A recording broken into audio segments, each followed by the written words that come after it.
नमस्कार, आप देख रहे हैं सी इंडिया न्यूज, एक अनदेखा सच। आगे बढ़ते हैं खबरों की ओर।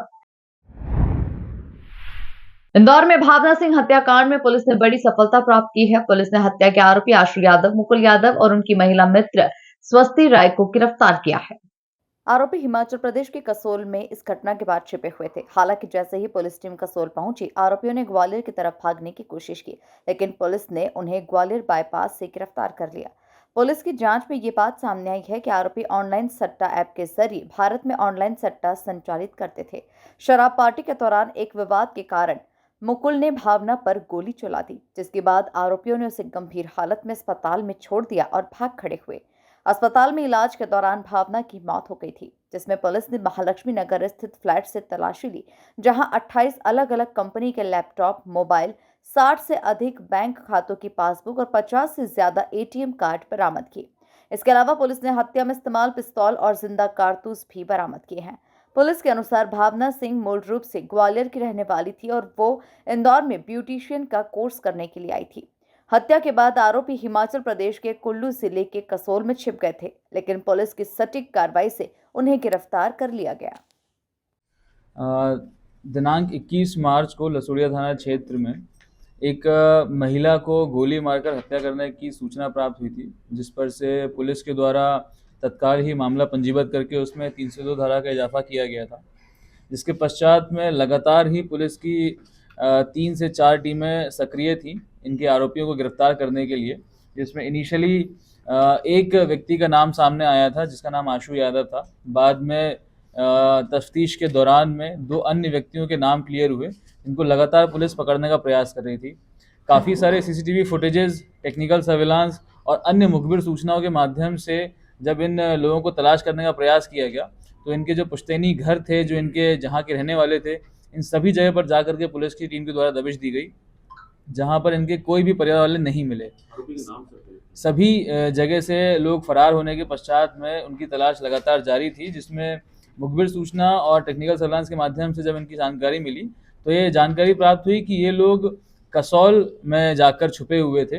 और जब इनको न्यूज़ मीडिया के माध्यम से मालूम पड़ा है कि इनके खिलाफ में लुकआउट सर्कुलर भी जारी किया गया है और इनको पकड़ने के लिए पुलिस लगातार प्रयास कर रही है, तो ये लोग वापस लौट करके नेपाल भागने के प्रयास में थे।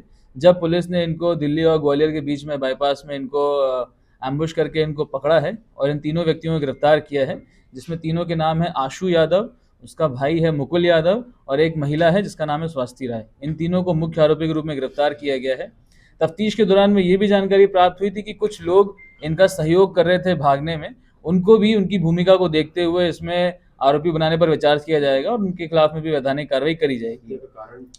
जब इनसे पूछताछ करी गई, तो पूछताछ में इनसे बात सामने आई कि उस दिन 20 मार्च की रात को ये चारों लोग मिल करके एक शराब पार्टी घर में कर रहे थे, जिसमें शराब के नशे में होकर के काफ़ी सारे गाने बजे जा रहे थे। तो गानों की बात को लेकर के कुछ विवाद हुआ, जिसमें आवेश में आकर के मुकुल के द्वारा फायरिंग करी गई थी, जिसमें इस महिला को गोली लगी थी और उसके बाद में उसकी हत्या हो गई, उसकी मृत्यु हो गई थी। इस प्रकार से तीनों की सहभागिता रही है इस हत्याकांड में।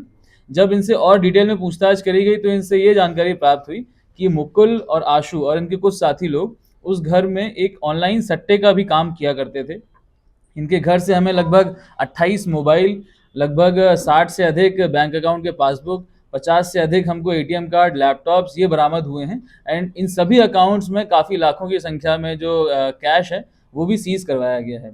इस प्रकार से इनके विरुद्ध में एक और धोखाधड़ी का और ऑनलाइन गैम्बलिंग का मामला पंजीबद्ध भी किया गया है और इसमें भी अलग एक विशेष टीम का गठन किया जा करके इस मामले की भी तह तक जांच करी जाएगी कि इस सट्टे के रैकेट में कौन कौन इन्वॉल्व था और उसमें जिन भी आरोपियों के नाम सामने आएंगे उनके खिलाफ भी वैधानिक कार्रवाई की जाएगी।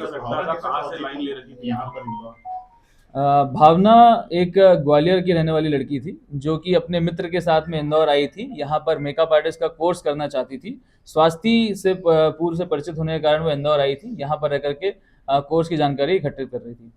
इनके पास क्यों आई थी सर? स्वास्थ्य चूंकि भावना की मित्र रही है, तो पार्टी करने के उद्देश्य से यहाँ पर इनकी फ्लैट पर आई थी। जी, इनसे जो प्रारंभिक पूछताछ हुई है उसके माध्यम से मालूम पड़ा हुआ है कि टेलीग्राम और कई अन्य सोशल मीडिया प्लेटफॉर्म के माध्यम से इनको कुछ ऑनलाइन गैम्बलिंग वेबसाइट्स के बारे में मालूम पड़ा है, जहाँ पर ये लोग एक पूरा फैसिलिटेट करने का काम कर रहे थे। लोगों से अकाउंट में पैसा लेना, उनको पॉइंट्स देना उसके बाद में सट्टा जीतने पर उनके अकाउंट में पैसा डलवाना, इस प्रकार से पूरा मैनेजमेंट ये लोग कर रहे थे। अभी इस मामले में भी विस्तृत रूप से जांच की जानी है, कितना पैसा जिसमें फ्रीज करवाया बैंकों में? अभी 60 अकाउंट से ऊपर बैंकों को लेटर लिखा गया फ्रीज करने के लिए। उन सभी अकाउंट में कितना पैसा है इसकी जानकारी आना भी शेष है, परंतु काफी भारी मात्रा में कैश उसमें भी सीज होने की संभावना है। सर कुछ दूसरे फ्लैट के अंदर पांच लोग रह रहे थे सर, मगर टीम कैसे आ गई? वो जिस फ्लैट में ये घटनाक्रम हुआ था उसमें उसका रेंट एग्रीमेंट उनके मालिक से पता लगाया गया, तो उसमें 5 लोगों के रहने का पता चला था, परंतु 2 लोग जो उस समय उस घटना के दौरान वहां पर उपस्थित नहीं थे, इस प्रकार से उनकी भूमिका को अभी जांच में रखा गया है। सर फायर कितने हुए थे वहाँ पर?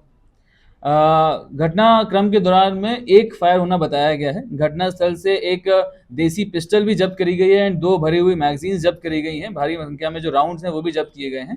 तो इसके साथ साथ में मोबाइल्स और लैपटॉप्स और काफी सारे जो फॉरेंसिक एविडेंसेस हैं उसको घटनास्थल से जब्त किया गया है। सट्टे का काम कब से कर रहे थे? ये लगभग अभी प्रारंभिक पूछताछ में पिछले 6-7 महीनों से इनके द्वारा ये काम करना बताया गया है, और पहले ये लोग आईटी कंपनी टास्कर्स में और टेली परफॉर्मेंस में काम करने का बता रहे थे। सर ये पिस्टल कहाँ से लाए थे, कुछ इन्होंने बताया? अभी इसके संबंध में उनसे पूछताछ जारी है।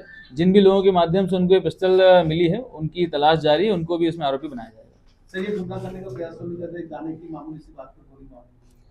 देखिए, इन्होंने पुलिस को गुमराह करने का प्रयास भागने के दौरान में कई बार किया था। अलग अलग जगह जा करके अलग अलग साधन का उपयोग करके पुलिस को भटकाने का प्रयास कर रहे थे, तो भागने के दौरान में इन्होंने गुमराह करने का प्रयास किया है। सर ये आशु के क्या विदेश में भी कई कार मिले हैं, दुबई या यहाँ पर ऑनलाइन गेमिंग को लेकर? अभी तक की जो जानकारी सामने आई है, पूर्व में मुकुल और आशु दोनों ही संभवतः विदेश की यात्रा कर चुके हैं। इनके तारों के संबंध में अभी तक जांच की जा रही है। किस कंट्री में गए थे?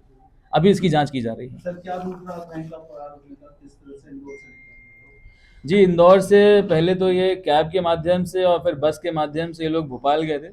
भोपाल से जाने के बाद में इन्होंने एक गाड़ी का इस्तेमाल किया, बस का इस्तेमाल किया, वहाँ से जा कर के ये ग्वालियर रूट लेते हुए ये लोग कसौल तरफ भागे थे और कसौल में जा कर के छुपे हुए थे ये लोग। जब ये जानकारी उनको लगी कि पुलिस के द्वारा उनकी तफ्तीश की जा रही है और लगातार प्रयास किया जा रहा है पकड़ने का, तो कसौल से वो लोग भागने का प्रयास कर रहे थे नेपाल जाने के लिए। जब उनको रास्ते में इंटरसेप्ट करके पुलिस ने उनको गिरफ्तार किया। सर इन्होंने रास्ते में कैश यूज किया था या कहीं से कैश इन्हें मिल रहा था? चूंकि ये लोग इनके पास में बैंक अकाउंट की कमी नहीं थी, तो कई एटीएम से लेकर के गए थे। उन्हीं एटीएम का इस्तेमाल करके ये लोग कैश निकाल रहे थे। इनके पास कई मोबाइल भी थे, उन्हीं मोबाइल का इस्तेमाल करके ये लोग बातचीत कर रहे थे। इस कारण से इनको पकड़ना एक और चैलेंज था। तमाम खबरों को जानने के लिए आप देखते रहिए सी इंडिया न्यूज, एक अनदेखा असर।